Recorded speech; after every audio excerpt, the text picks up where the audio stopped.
Hello, everyone, and thank you very much for joining Heritage Talks Online. My name is Heather Darch, and I'm one of QAHN's project directors. And you've been hearing in the background Glenn Patterson. He's also one of the project directors. I'll just take a little bit of time to tell you about QAHN if you're unfamiliar with us. We are an organization whose mission is to preserve and promote the history, heritage, and culture of Quebec, and in particular of Quebec's English-speaking communities spread right across the province. You're welcome to become a member of QAHN, and we would actually really like that if you did. And your membership is open to individuals, but also to community groups and heritage groups as well. So please check our website for more information about that at QAHN.org.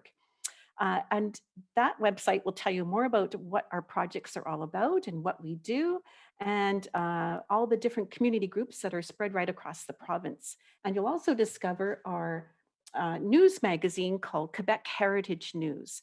And members receive this, and it's a really wonderful publication with well-researched articles and images from community groups and individuals who write history. I would like to thank our funders who helped make this series possible, including Canadian Heritage, the Secretariat for Relations with English-speaking Quebecers, the Chalkers Foundation, the Zeller Family Foundation, and the Townshippers Foundation. The Heritage Talks online series has a really great lineup of speakers and researchers and historians, and you can discover the presentation dates and the broadcast times right here on our Heritage Talks Facebook page. You don't have to be a member of Facebook. You don't have to have your own page. You can join the talks either through Facebook Live, like some of you are doing today, or you can click on the links that you see on each of the individual speakers, and you can participate by Zoom. So the links to Zoom are right there on the Facebook post, and you just have to click in and sign up. I want to let you know too that we'll be accepting questions at the end of our speaker's presentation. So if you have questions, you can type them into the Zoom page and Glenn will transmit those on your behalf. And if you're on Zoom, at the end of the presentation, you can turn on your video again, so you can be part of the conversation in the community. And if you have a question, you can raise your hand or use the raise hand feature at the bottom of your Zoom page and unmute yourself, and then you can ask your question. It would be really nice to hear you. So our presentation today is by Jody Robinson. And Jody has always been interested in the history of the Eastern Townships. She has a master's in history from the Université de Sherbrooke. In 2006, she was hired as the archivist for the Eastern Townships Resource Centre, an organization committed to the preservation of the heritage of the Eastern Townships. For over a decade, Jody has worked with a number of heritage organizations in the Eastern Townships on a variety of projects. And today her talk is called Colonization Efforts of the 20th Century, Lawrence Colony Revisited. Welcome, Jody.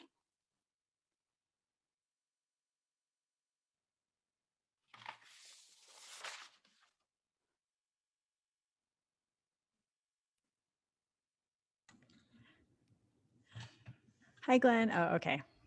I was just going to say, Glenn was the one who turned off my video, so I needed his permission to turn it back on. All right, well, thank you so much for that introduction. I'm just going to start sharing my screen for the presentation, and we'll get started. All right. Okay, so sorry about that. I'll just... in the summer and fall of 1936, in the middle of the Great Depression, 26 families from around the Eastern Townships set out for the forests of Newport Township, with hope in their eyes for a better future, where they would own their own land and be able to provide for their families without the aid of government relief. By 1939, 49 families had settled in the area that would become known as Lawrence Colony. Initially, it was known as Newport Colony, and then in the late 30s was shifted to be known more commonly as Lawrence.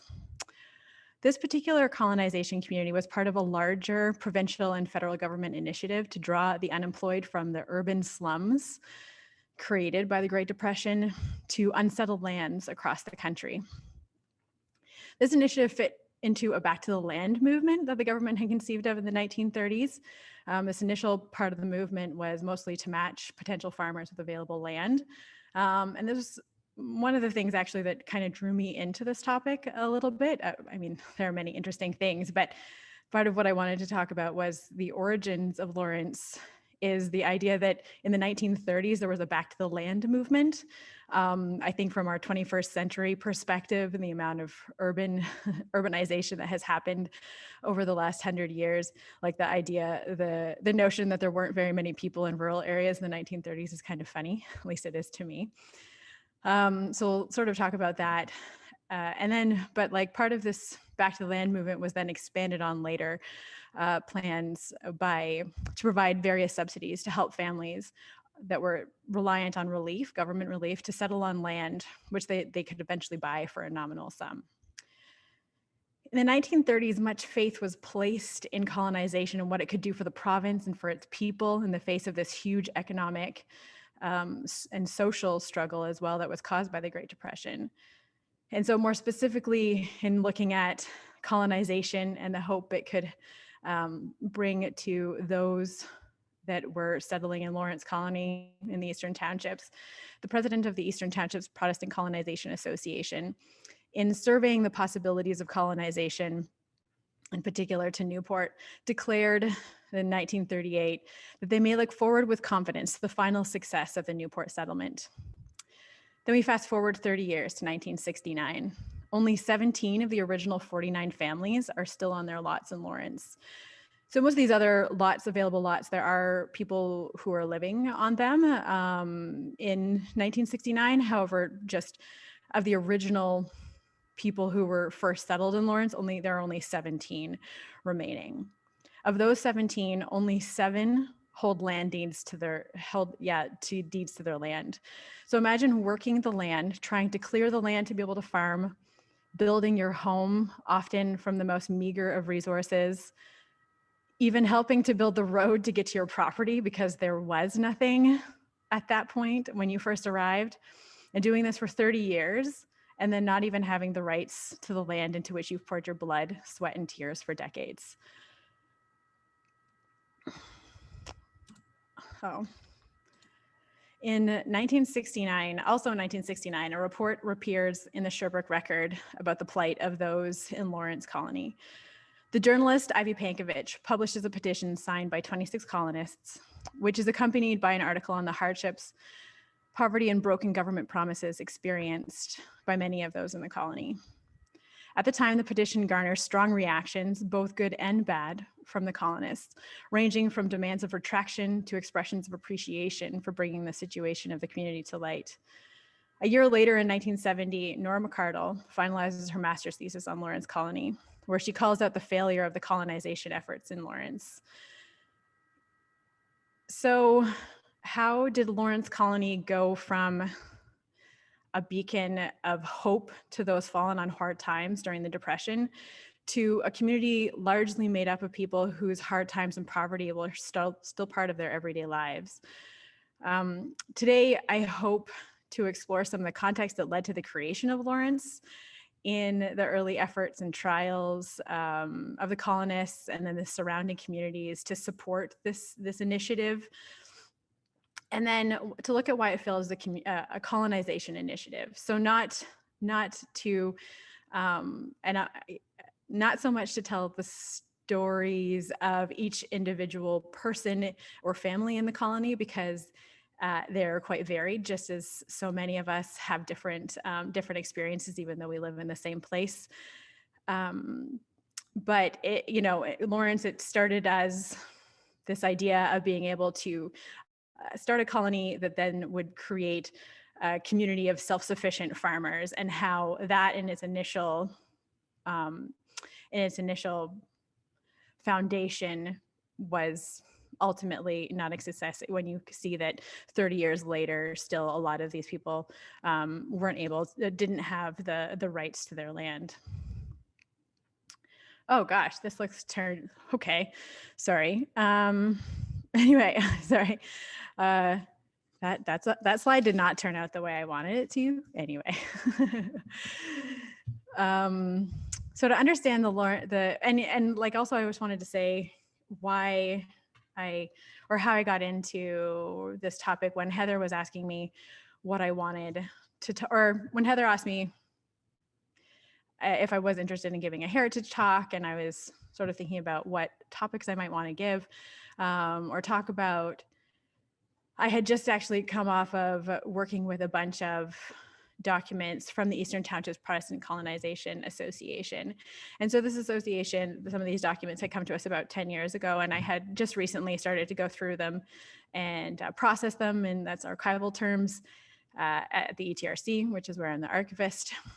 And so I was looking through them and taking out staples and putting them in acid-free folders, and I started looking at all the documents. And when they first arrived to us, they came in under another archivist and who didn't have as much of a general knowledge of the region. And so she had put them away, but sort of like some of the important connections didn't clue in. And so when I started looking at them, almost all the documents relate to Lawrence.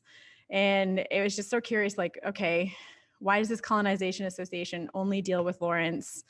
What were they about? This is so strange. We have other Colonization Association papers in our collection, mostly from the 1800s. And then these usually deal with like a broader area, a shorter period of time, but these like span quite a long time.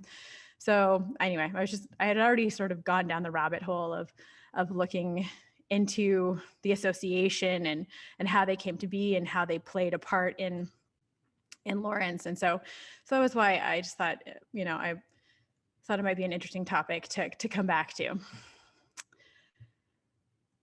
So to understand the story of Lawrence, we need to go way back to even before Lawrence Colony was a twinkle in anyone's eye.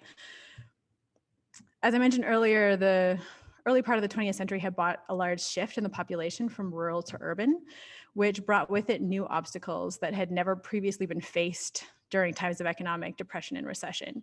The recession of the 1880s, with a little bit of leeway on either side, that was a challenging economic time, but a lot of the people at that time, because there were still so many people who were living in rural areas and the economy wasn't as interconnected and diverse, like they had what they needed to feed themselves on their property. They weren't reliant on other businesses to be able to survive.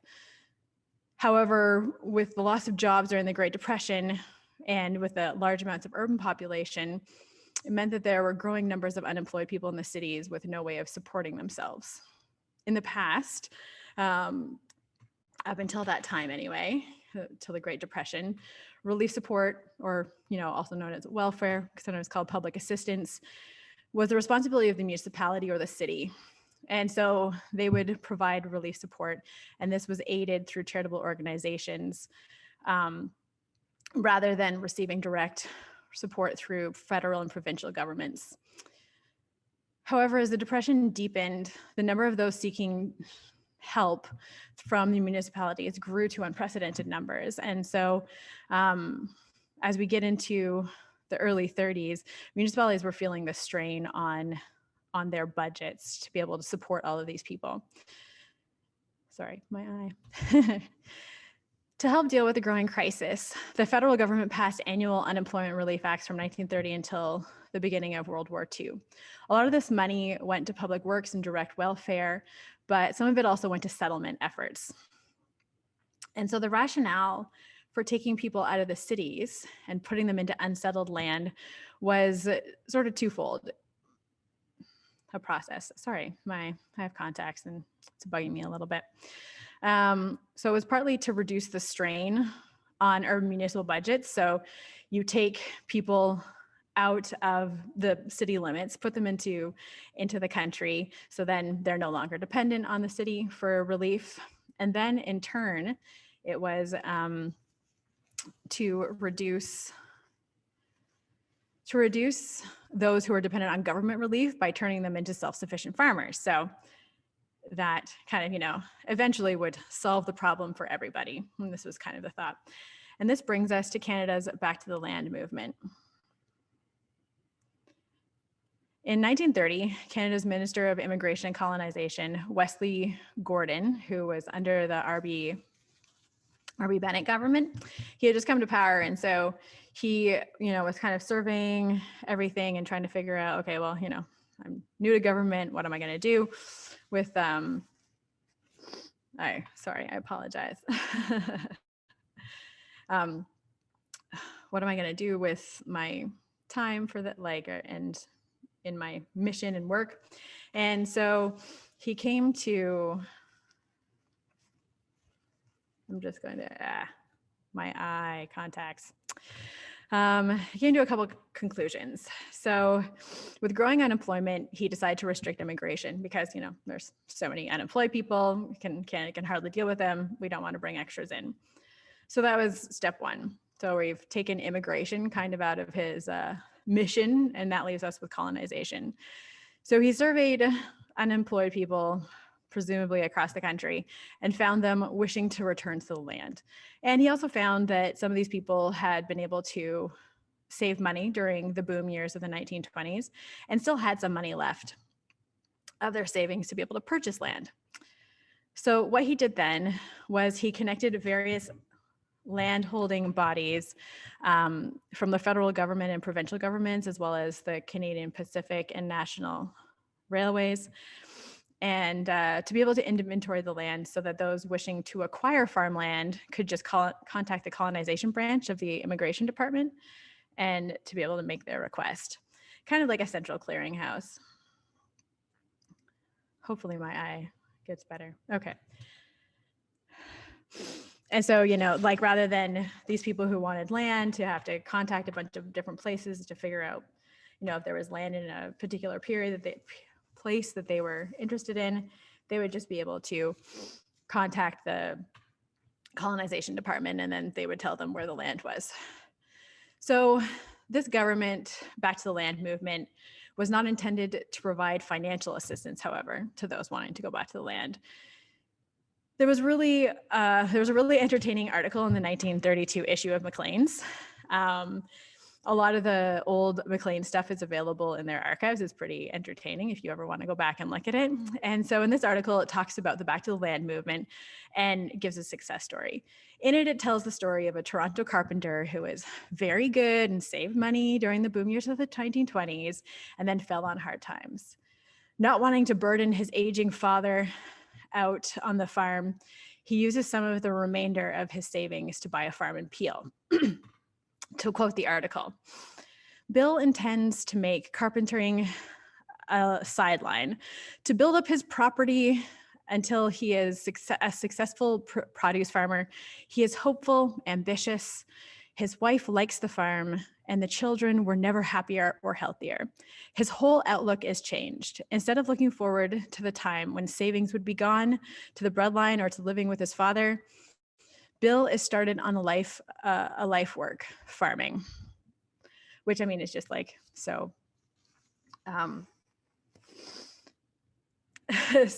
so effusive of this success story and basically peddling it as the answer to so many problems. And I wanted to quote this because this is part of the rhetoric of the time surrounding the hope and promise of this Back to the Land movement. It's telling readers that one, the farm country life is bucolic and thoroughly satisfying. And two, hard work and dedication will unfailingly be rewarded with success. And Lawrence Colony was born out of this hope and promise, which we'll be able to see in some of the documents from the time the colony got started. The government was not completely foolhardy, however, and began to realize that there was going to need to be some way to provide financial assistance to those with no means, but still wanting to settle on farmland. So in 1932, an act to promote the return to the land is passed, which focused on the acquisition by the Crown of more land for colonization purposes and to permit them to settle colonists on these lands without a location ticket initially. This ends up being quite challenging over time, at least in the case of Lawrence Colony, the fact that they were even able to settle people without location tickets, which is a really important part of proof of rights to settle on land. Part of the objectives of this act were to get people onto the land faster by removing some of the paperwork. And this would also lead to the problem of land rights disputes later on. However, they were addressing the immediate need to the best of their ability, leaving future repercussions, they being the government, leaving the future repercussions for another day. This is something I think that we're all too familiar with during these present times amid all the various government pandemic relief measures. We're trying to get through it. And then, later on, we're going to have to deal with all of the debt that we're accruing at some point in time. So this act worked in conjunction with part of the 1932 Federal Relief Act, which adopted plans to provide financial incentives and assistance for families placed on colonization lands, specifically directed at those on public relief. So these initial plans were it was this availability of land for no money. Essentially, at first it was only available to those who were on public relief, but then later on they opened it to also be available to those who were not on relief but still wanting to settle on the land. So there was a series of plans specific to colonization efforts at this point, starting with the Gordon Plan in 1932, followed by the Roger-Auger Plan in 1936, and specific to Quebec, there was the Vautrin Plan in 1935.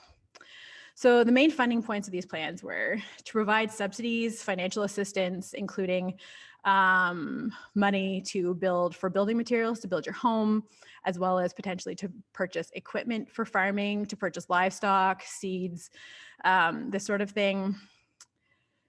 It also was to provide a monthly support stipend to each family, which would decrease gradually over 4 years. The rationale being that by year 5, they would be self-sufficient. And it also was set lot rates. So there was kind of like a transaction fee almost, you would want to say. It wasn't so much a price for the land, but they would have to pay fees eventually. And these prices were set at 30 cents an acre in the 1930s. So if we put that into, just out of curiosity, I put it into an inflation calculator that they have available on like the Government of Canada or something website. So in today's terms, 30 cents an acre would be $5.50.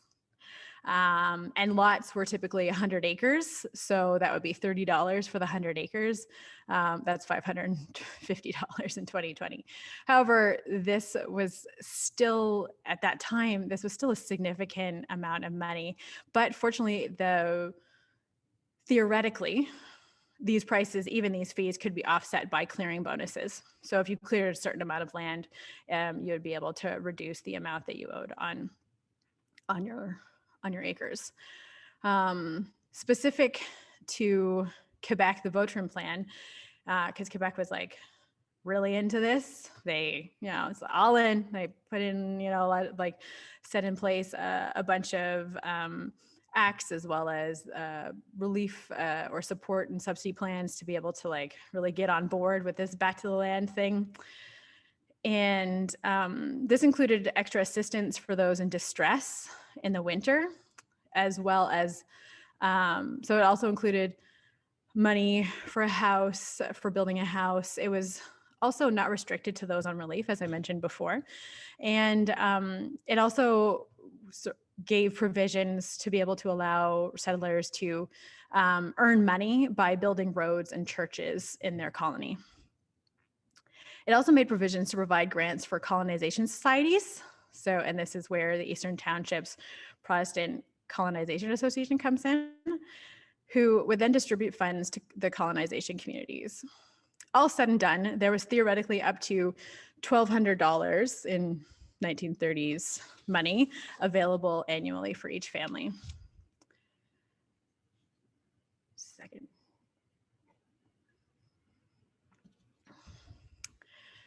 Throughout Canada from 1932 to 1940, 12,000 families or 41,000 persons were placed on the land. In Quebec in particular, which was one of the more successful areas or prolific provinces to place people on the land through these settlement and colonization acts, they were able to place 7,500 families or 29,000 persons on colonization lots during this period.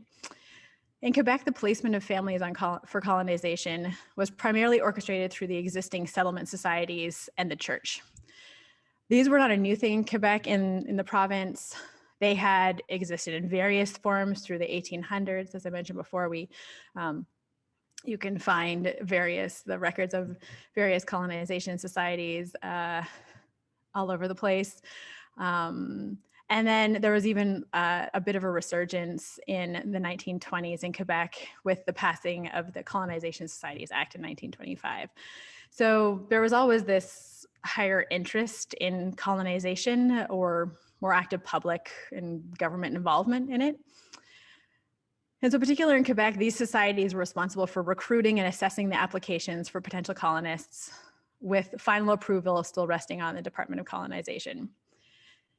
And I think this also kind of partly where we run into problems later on as well, the fact that the societies were kind of a go-between in between the colonists and the Department of Colonization, which was one, ineffective, and two, I think led to confusion as well as sometimes an inability to be able to get the information they needed because they have this sort of blockage almost.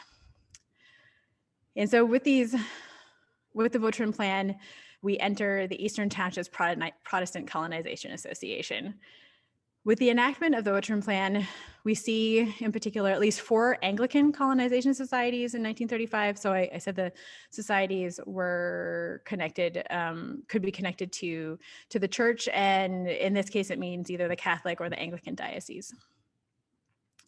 So the 4 Protestant ones, or Anglican, are the Eastern Townships Protestant Colonization Association, and be warned, they all have very mouthy names, long. The Bonaventure and Gaspé District Protestant Association for Colonization and Land Settlement, Colonization and Land Settlement Society for the District of Montreal, and the Quebec Protestant Colonization Society. I think at one time it was also the Quebec District Protestant Society for Colonization and Back to the Land. So they liked really long names, apparently. So we have these 4 societies, and the ET one, of course, is the one that is responsible for setting up the Newport settlement. Following an appeal to the Department of Colonization, the Diocese of Montreal and Quebec received 40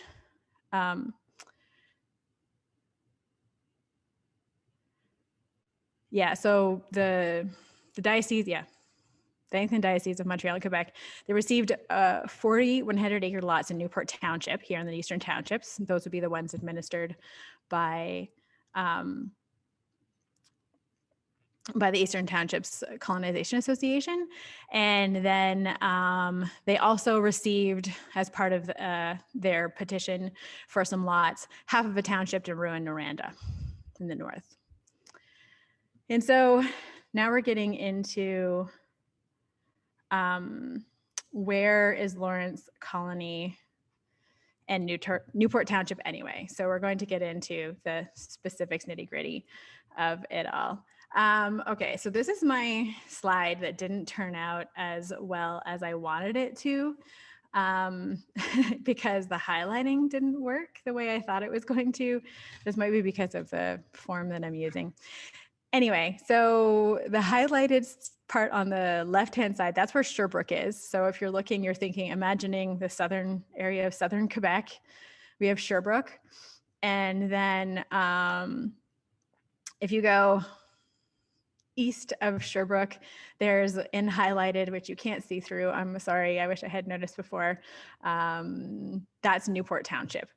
And so it's kind of in the northeastern section of Newport Township that we find Lawrence Colony. Some of the closer towns, for those of you who aren't as familiar with the geography of the Eastern Townships, are like Cookshire, Sawyerville, Barrie, in and around that area, Scottstown, Island Brook. And so here we have Newport Township. This is a lot plan of it. And the highlighted lots are the ones, the 40 lots that were obtained by the ET Protestant Colonization Association that would become Lawrence Colony. If you see that road that goes through straight on between the two ranges, and it goes like east to west, that part of the road was non-existent. You only see this one that kind of, if you look on earlier maps, the one that goes north-south, kind of in a meandering type of way. That one was there, but they had to build all the rest of it themselves. And so that's where Lawrence Colony is. And with the lots now available, the ET Protestant Colonization Association set about advertising for applicants almost right away. This is in 1935. And the applications began to roll in. Out of 90 applicants for these 40 initial acres, or lots, sorry, 100 acre lots, 43 are selected from the Newport Colony. It takes a year, but by July 1936, things are in place and the first groups of colonists are on their way to Newport. They came almost entirely from other areas of the Eastern Townships: Stansted, Beebe, Sawyerville, Thetford Mines, Cookshire, Hatley, Richmond, Bromptonville, Fitchbay,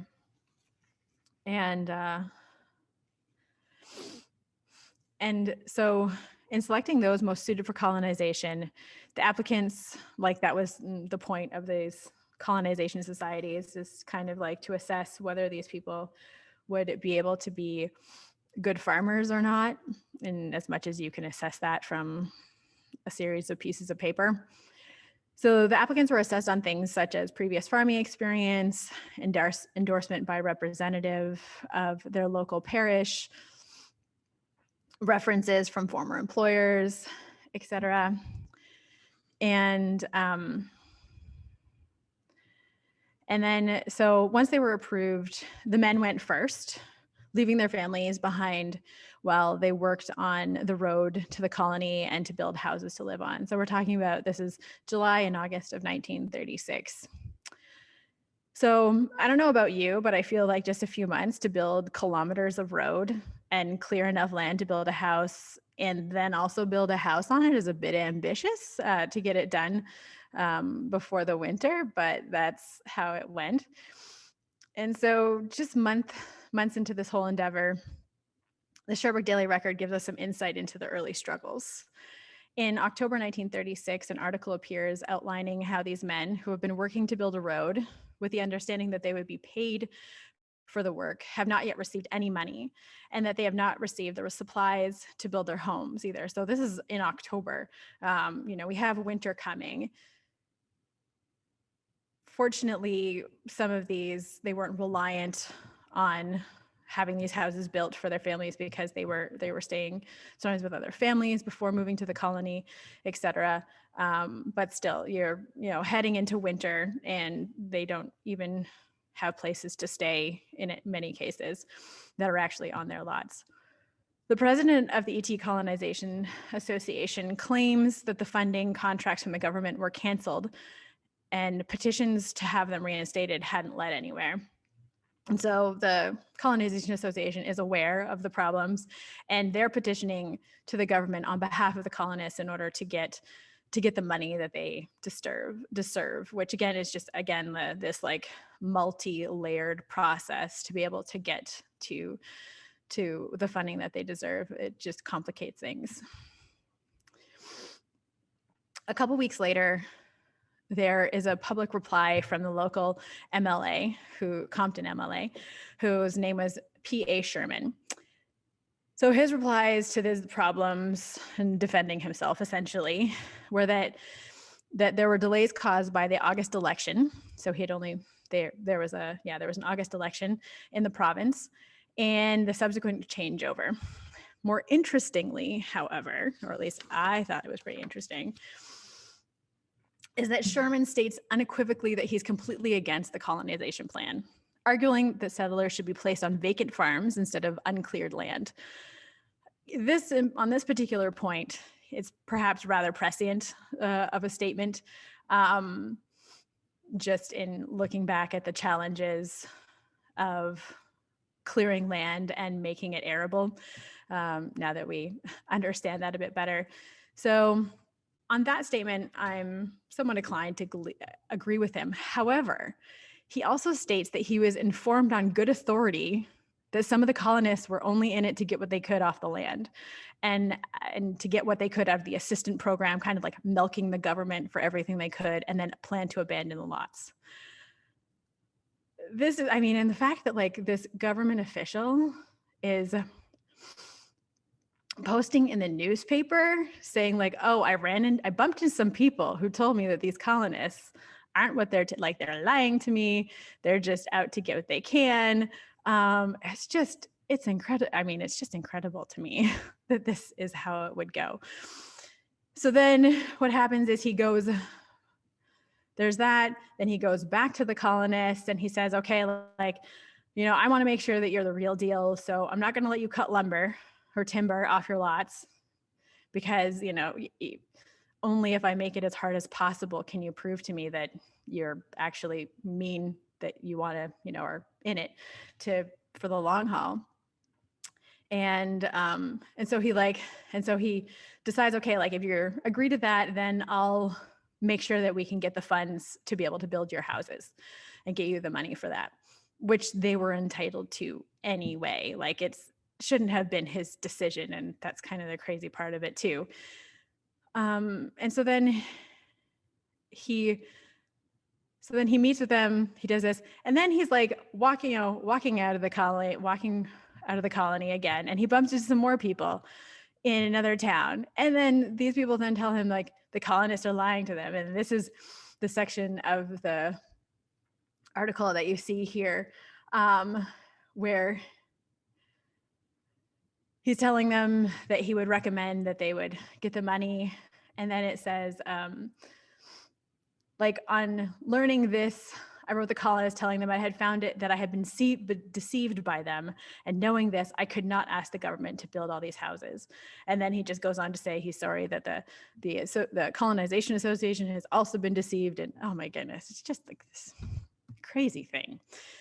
And this is this is like the start that we're getting after. This is just 1936. This is the very beginning of it. And so, eventually, and then a few weeks later, the Newport colonists published their own letter to the editor as a reply. And they end with the following statement. And I quote, "We do not understand why we are being held back. We believe that owners of vacant farms and lumber companies interested in the lumber on these lots are using their influence to hold back our pay and lumber to discourage and starve us out. However, we wish to assure the responsible parties that although very discouraged, we will not be starved out. Most of the married settlers here are returned men, and the same spirit that carried us through the war will see us through the present trying time." So as that quote alludes to, a number of them were veterans of World War I, which is to note as well. And, you know, one thing in particular I wanted to draw your attention to in this comment in this quote, is the comment on the lumber. There's an article in the 1932 Return to the Land Act that states that those settled on colonization lands need permission to cut lumber on their lots. And then also, interestingly, all of the lots that they were settled on originally, well, immediately before they settled on them, had actually been property of various lumber companies, in particular the Brompton Pulp and Paper Company, but a few other ones as well. And it actually turns out that the land that they had, the Crown exchanged these lots for other potential timber lots with the companies, but then a government or a superior court trial reversed this. So when they were settling on it, these lots weren't even crowned land. They were land. So it's just like this huge beginning of a confusion of who owns the lots. I mean, the Crown apparently thought they did, but then they didn't. And then this notion that they were going to need permission to cut lumber on their lots. They also refer, both like Sherman and the colonists make reference to this being withheld from them. And so, which is really significant because in a period of land clearing, before you can grow crops, timber is the only possible money-making product. Way back in the 1800s and early settlement, you could have pearl ash and potash, but at this time in the 20th century, pretty much selling the lumber was the first thing that you'd be able to make any money off of on a new uncleared land. So to withhold this from the colonists, or even to threaten to withhold it, it seems like it would just be cutting the legs out from under them.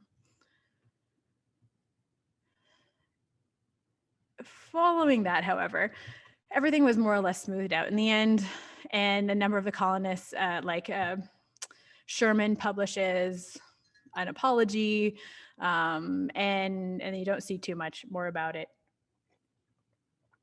after that. So they did end up getting some of them anyway, got supplies to be able to build their houses. And it's reported that in the spring of 1937, the houses that were necessary had been completed, and the families of the colonists were starting to join them by that time. The first of Lawrence's 2 schools is completed in the fall, and a teacher named one Beatrice Coote, she's the first teacher in Lawrence, had been hired by the ET Protestant Colonization Association. But as winter begins to close in, more challenges come to light. The road construction had continued all summer of 1937, but still only 1/3 remained passable for motorized vehicles, and over 4 kilometers of it were not even passable for teams of horses. This is, I mean, if you're trying to make a go of it and to settle yourselves on the land and to be able to make yourself self-sufficient and be able to provide for yourselves, the fact that you don't even have a good road is quite something, and makes for a big challenge. This road work would actually continue in some measure into the 1940s even. In 1937, a post office was established in the colony with the name of Lawrence, and Gordon Spalding, who was one of the first settlers, or among the first settlers, served as the postmaster until it was closed in 1931. And so this is with the post office, Lawrence, this is when you start to see the name of Lawrence Colony replace the name of Newport Colony. There are conflicting reports of the origin of the name. One record I saw suggests that Captain Butler, he was from the church army representing the Anglican Church, and was one of the first ministers involved in the colony. There was one report that his name was actually Captain Lawrence Butler. However, in what I found, the only thing I could find in the time that I had to look was he was a Captain F. Butler. So that would suggest his first name wasn't Lawrence, but that could also be wrong. So newspapers are not infallible, as we all know. And then also, some state that the origins of the name Lawrence was because one of the original families was by the name of Lawrence. I didn't find anything to detract from this. However, I didn't see any in the lists of settlers and the comment and references to the earliest settlers. I didn't see any that were by the name of Lawrence. So certainly if there was a Lawrence family who settled in Lawrence Colony, they had left by the 1940s. So anyway, if anyone out there who's watching or listening today happens to have more information on that would be great. In the winter of 1937, there were repeated calls in the newspaper about the extreme need of the families in Lawrence for all manner of provisions. So that fall and over Christmas, a number of local organizations arranged for truckloads of furniture, clothing, shoes, Christmas gifts, as well as school supplies. And some of the organizations, just to indicate, I guess, how broad the community support was for the initiative at Lawrence in these early years. They included like multiple different WIs, Brompton Road, Lennoxville. From those areas, it also included the IODE, the Boy Scouts. They had a toy shop, which was one of their efforts. Every Christmas, they would fix up toys and then send them to the needy across the country. Actually, we have here in our collection, we have a couple cool letters from people like even out west who had received toys from the Boy Scouts toy shop in Sherbrooke.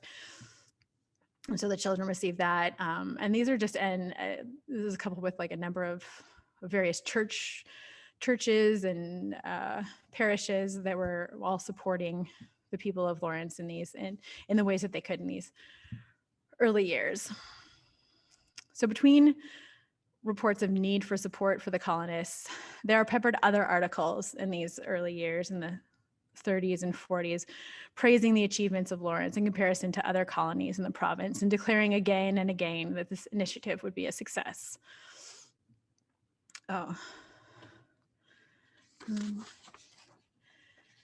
Also, we have the construction of the Anglican Church, which is St. Lawrence's. This began in 1939, but the outbreak of World War II delayed its completion.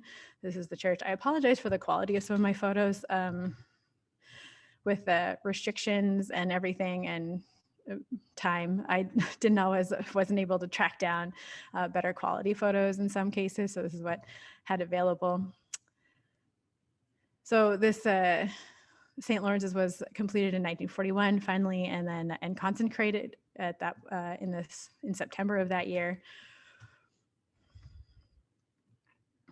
And then this is an aside. How much time do I have? Yeah, okay, I'm good.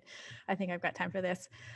So as an aside, like as I was working on the research for Lawrence, and especially I see a lot as an archivist. I'm an archivist at the ETRC, but I'm also have worked as an archivist with the Lennoxville Ascot Historical Society. I'm the diocesan archivist for the Quebec Anglican, or the Anglican Diocese of Quebec. I've worked with a number of other museums and historical societies around the townships over the years and seen a lot of their collections. And so often I'll be looking through stuff and you'll still thinking like, oh, I wonder if this thing or that people or those people connect with that thing over there. And so there's always like tons of weird attempts at like making connections. And so I was thinking, as I was researching Lawrence and thinking about this back to the land movement and the idea that the government was encouraging people to move back to rural areas, I was reminded of a rural education program that was put in place in the 1930s. It actually was launched in 1938, called the Rural Adult Education Service. And this was launched by McGill and Macdonald College. Later, as you can see here, this is a cover of one of the pamphlets. And specific to the Eastern Townships, it became the Eastern Townships Committee for Adult Education. So this program's main initiative was to provide education for adults, and secondarily to promote neighborliness or a sense of community in the various areas. So to bring people together, and for the purpose of learning on various different topics. So in reflecting on the colonization initiative and the broader back to the land movement, it would kind of make sense that there would be programs to educate these new rural dwellers in agricultural methods. In the early years, some of the topics that were covered were things like rural problems, how to deal with various issues that might come up, cooperative market gardening, and so that, that was another one. Also health in the home, how to take care of ailments and various sicknesses when you live out in the country and don't have access to doctors, or, they're far away, and et cetera. So this is just some of the topics. And you can see around here on this cover, the little schoolhouses are where there are the community schools, what they call community schools. And then the little like black squares with kind of a squiggly through it, that's the centers where they would broadcast the farm radio forum. which just brings back like CBC farm radio to me. Growing up as a kid, I grew up on a farm. So it was a part of our lunch hour every day. The courses, these courses were held in local schools all over the townships, including Barrie, which would have been the closest location to Lawrence. As I said, like they also hosted the Farm Radio Forum from various locations, which was a live weekly radio program to deal with the problems of the farm and the rural community and to discuss those. Well, the program was well received and lasted for decades into the 1960s, at least as far as I could tell.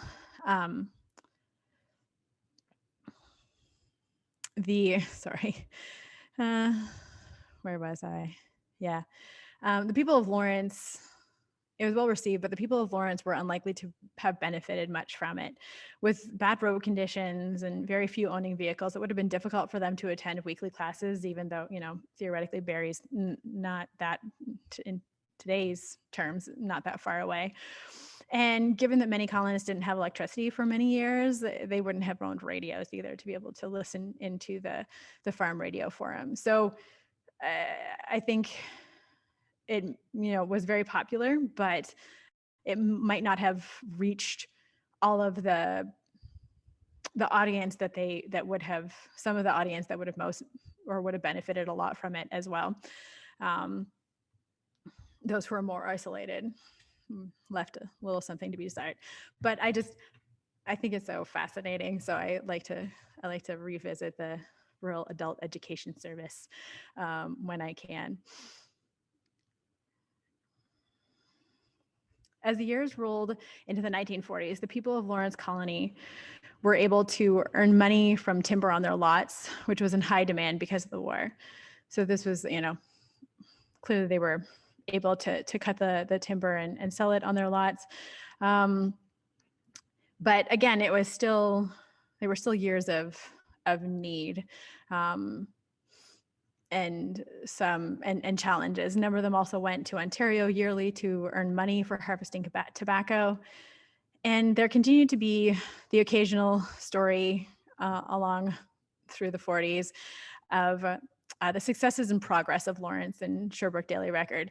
A couple articles refer to it as like the success of the, a real 20th century pioneer settlement in Lawrence. And the wording that they use in the newspapers in the early 1900s is always interesting to me. And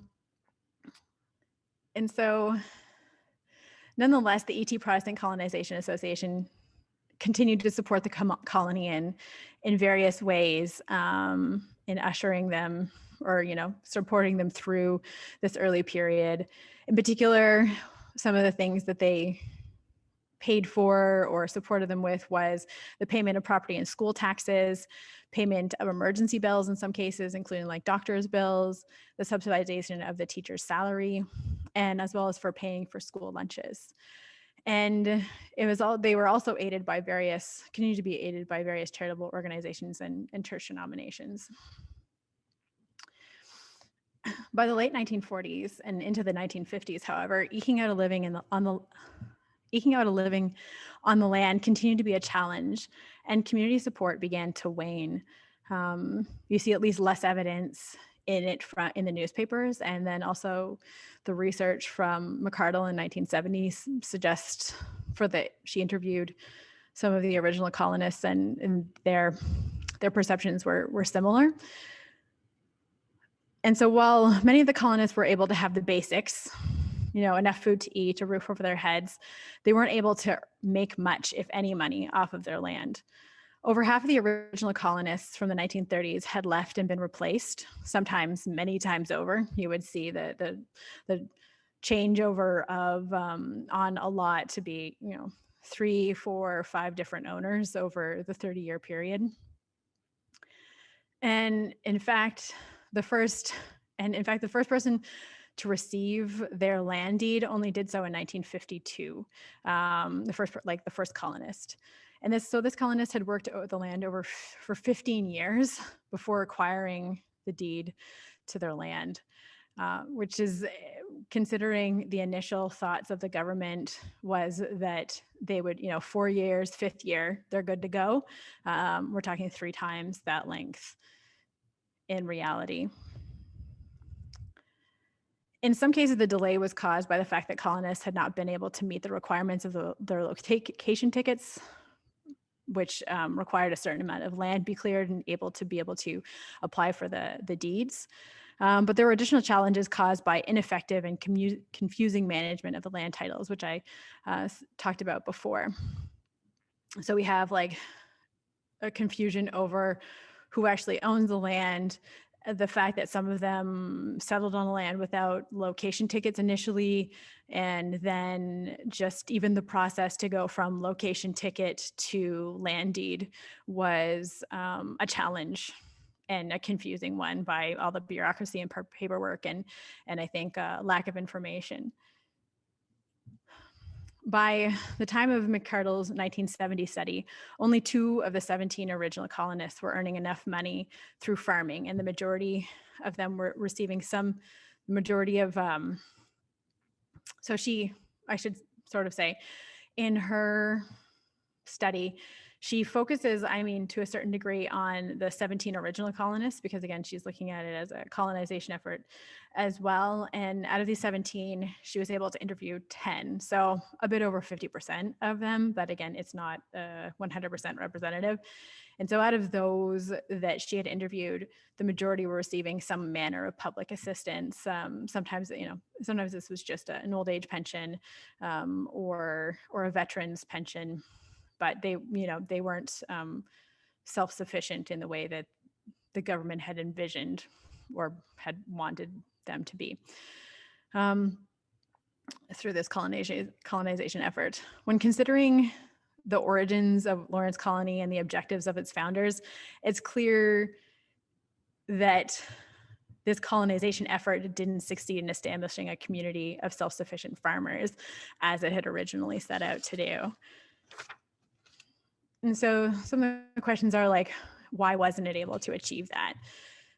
The economy and the agricultural methods had changed since the 1800s, which made self-sufficient farming no longer possible. You could be self-sufficient in the mid to late 1800s, but by the time we get into the 1900s, the economy is too interconnected. Also, the notion that you could be self-sufficient in 20th century agriculture with only 100 acres, because part of self-sufficiency at that time was earning money so that way you could buy the things that you needed, like clothes and shoes, the things that you can't get off the land. Also, the location of Lawrence away from anyway, sorry, I forgot to slip through some slides. The location of Lawrence away from already developed roads, made it a challenge. As I said, there was, I think it's a 9-kilometer road that they had to build into their colony. And then it's not on a train route, so it made transporting goods that much harder, and people. There wasn't, in the community itself, there was never a store, all it had for things, sort of the normal things that you would see in a community. It did have a school and it had a post office for a time, but only until 1951. And it had the church and I believe a community hall, I think. However, there wasn't any sort of industries or other industries or general or stores to be able to pick up goods. They had to travel a distance to be able to do that. And so this made it harder to do business, harder for colonists to get the supplies they needed. And then also it seems that the people of Lawrence Colony, those colonists, for whatever reason, never benefited to the fullest from the available government colonization funds. Even though the government colonization plans in the 1930s anticipated, it costing the government $2,600 per colonist or per lot, up to 1970, a period of 33 years, over that entire period, the government had only spent a total of $1,200 per lot in Lawrence Colony. So that's like not even half of what they had originally budgeted that it would cost them. So I can't help but wonder if they had received, like if they had actually received all the benefits that were supposed to be available to them, if it would have turned out at least somewhat differently. There also doesn't seem to be clear direction, support, and guidance for the colonists when navigating the ins and outs of location tickets and land deeds. Considering the Colonization Association, the Eastern Townships Protestant Colonization Association was the body responsible for placing them on the land, you would have thought that they would have played an active role in supporting the colonists in this. But overall, with the exception of, a few letters, correspondence that I saw as like the one that's on the screen here, there's not a lot that's really helping them through this. So anyway, so that's that. But that's, the colony as a colonization effort. That's not to say the community that was developed there. And as I said, it would be a really interesting project for someone to go, as I think I said it, maybe I said it in my head, to go back and do an oral history or something of those people who are descended from the colonists or who grew up living in the colony.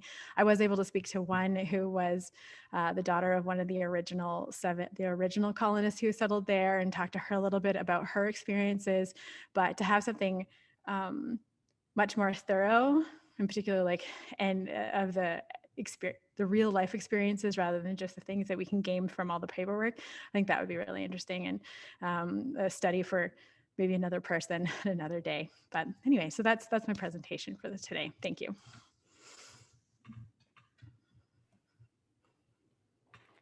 Thank you, Jody. That was really wonderful. You've painted a very vivid picture for us about the struggles and the stress that the people of Lawrence Colony faced. I can't imagine. I have a hard time just getting my garden going. So imagine coming in from the city and starting a farm and building roads. I mean, just overwhelming for those people. So I'd like to take this opportunity to get everyone to come on that would like to ask you questions. And so people can turn on their videos again. That would be great. And if you have questions, you can just raise your hand. There may be some people on Facebook Live as well. And I'll ask Glenn to read those people out for us too, if there are any questions. So Sure. I just want to, I don't think my video is working right now, but I just wanted to thank the people on Facebook Live. There was so much discussion and memories being shared. Jody, you were talking about the oral history, and maybe there was people in there talking about having the logs they used to clear the road in the winter, and they still have the logs, and just people's names. And anyways, I think this is a great start of this research, Jody. So thank you, and thanks everyone on Facebook Live for all the comments you left. It was really touching.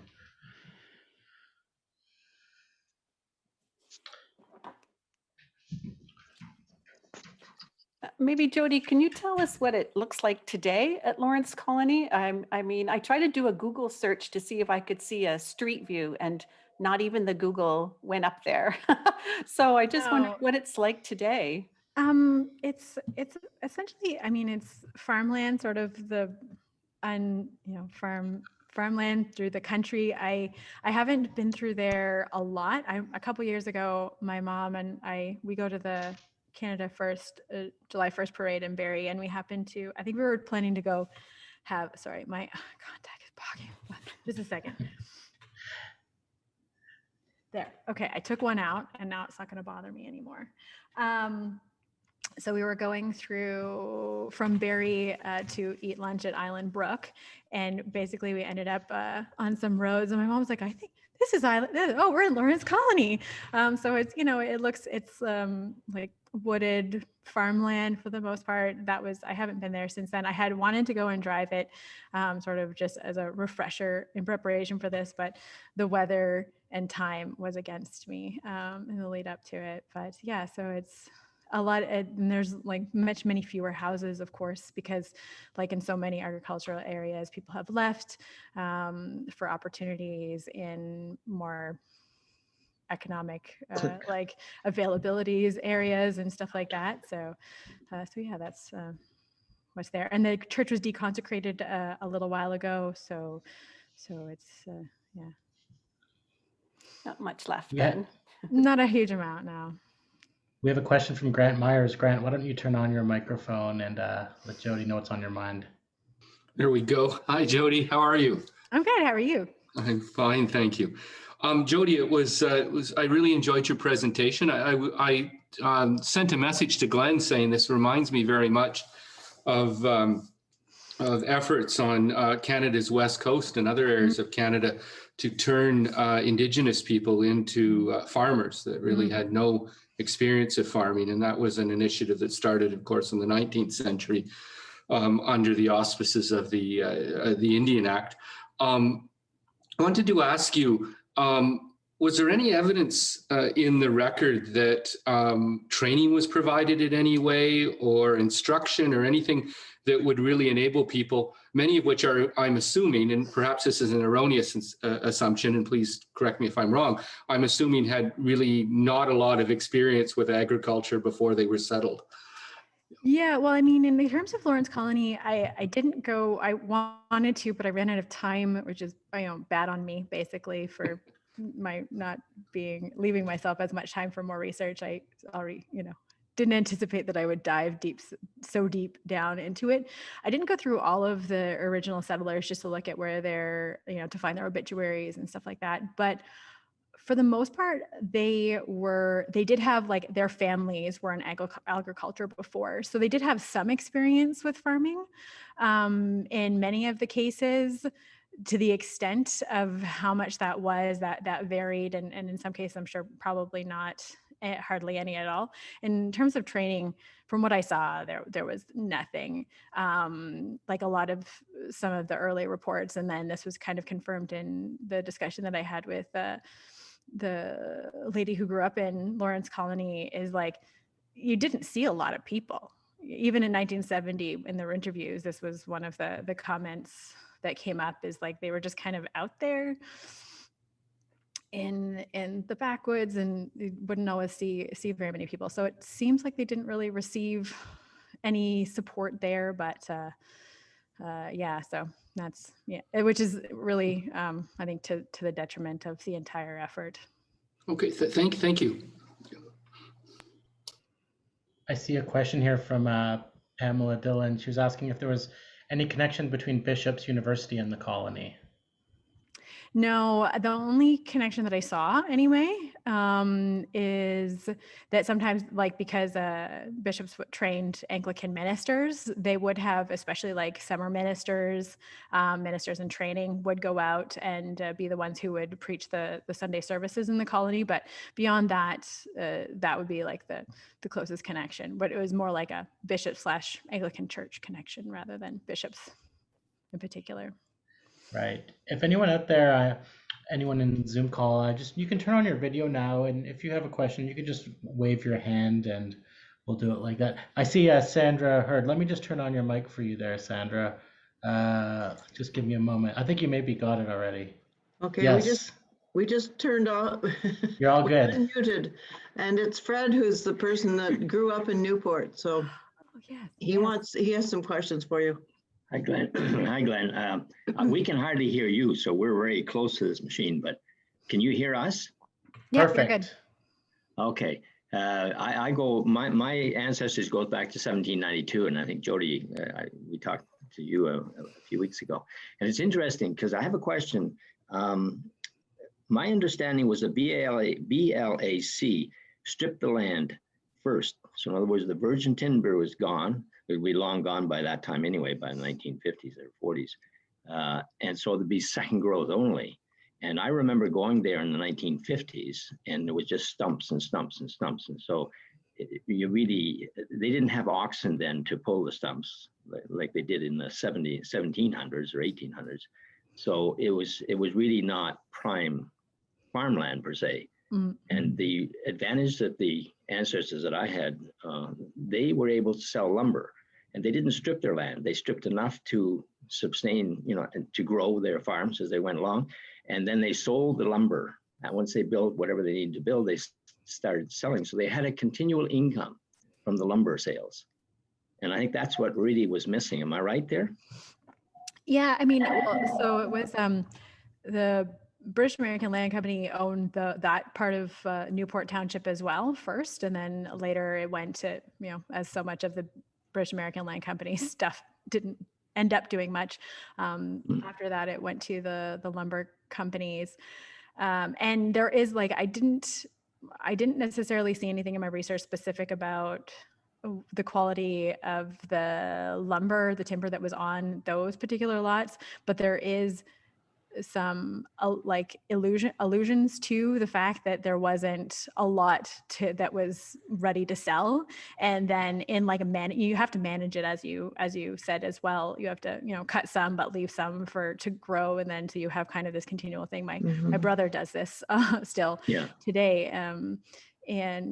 So there was a part of that as well. Yeah, it was certainly a factor. Well, thank you. Yeah, a great presentation, Jody. It's good to see you, Heather. I've got you both referenced in my book that I'm writing. Thank you. Tell us what your book is about there. Oh, the book is about Newport only, and the people who lived there, their lives lived. So if you look in the history books, you know all about the wars, but you never know, about their lives. So because I have hundreds and hundreds of documents and letters written by my ancestors from 1792 back and forth to the United States, I have a pretty good idea how they lived. And so I've just related that into a book and sort of included as many families as I could in the township of Newport. And of course, some spills over into Eden, of course, but mostly I've tried to keep it restricted to Newport. I'm just about finished. Wonderful. We have a question from Vicky. Vicky, why don't you turn on your mic there and welcome. I see your hand. I tried to, but I can't. You're all good. We hear you. So what's your question? Okay. My question is, you talked about the Protestant Colonization Association, and I was wondering, the Protestant, I guess that you, thanks, Glenn. I guess that the religion was a criteria that was necessary for selectioning the settlers. So I was wondering if there was any kind of Protestant or just Anglicans, or what was what was the reason for this criteria for it to be was there something against the other religions, or I don't know. I was asking. Yeah, well, so for the Protestant Colonization Associations, it was an initiative, or it was administered through the Anglican Church. However, it was open to all of the Protestants. Some were Baptist. For early on, the church was actually shared. One Sunday it was a Baptist minister, the next Sunday it was the Anglican, and they switched back and forth until there was a bit of a kerfuffle. And so you do have, they needed to be Protestant. They couldn't be Catholic. That was important. In some of the applications that I saw, it was specify, especially those with French names. They'd say this was I can't remember. Anyway, his last name was Douillard, and he's Protestant. He's married to a Catholic, but anyway, so they would have those. So it was because the Catholic diocese had their own settlement societies, so they weren't. Okay. They didn't select just only Anglicans for that, and I think that was also, and you also had to have probably a recommendation from your minister or the parish. And part of the reason, however, just more broadly in Quebec, why there was such a connection to the church is because a part of it, the initial church connection to colonization societies, it was through the Catholic Church. And this was the idea, sorry, I hit my mic. They wanted to make more parishes. So they wanted, it was they would settle the Catholics. I think you need 300 people for a parish, and then like so many to make a diocese. And so they wanted to grow the church. And so by using the church to make these settlements and get if we can get 300 people into this settlement, then we have another parish, and it's proof that the church is expanding, both its reach and its relevance. And so that was kind of like the broader religious implications of why it was connected in Quebec. But in terms of the Protestant colonization societies, at least for the Eastern Townships, it could be any Protestant religion. Thank you so much. Thanks. Are there any other questions? I don't see anybody waving a hand. Do you, Glenn? Oh, Beverly. Beverly, we'll just get you to turn on your microphone. It's usually in the bottom left. Okay. I just wanted to mention, I was born and raised in the Eastern Townships also until I was 10 years old. Then we moved to the West Island. But I'm often down in the townships. And if you go to Uplands Museum in Lennoxville, you will see my great-grandfather's silver trophy cups. His name was Henry Johnson, and he won many trophy cups for the plowing competitions. Mm-hmm. He later became a judge of the competitions. Now he won 10 silver trophy cups, and his trophy cups are at Uplands Museum.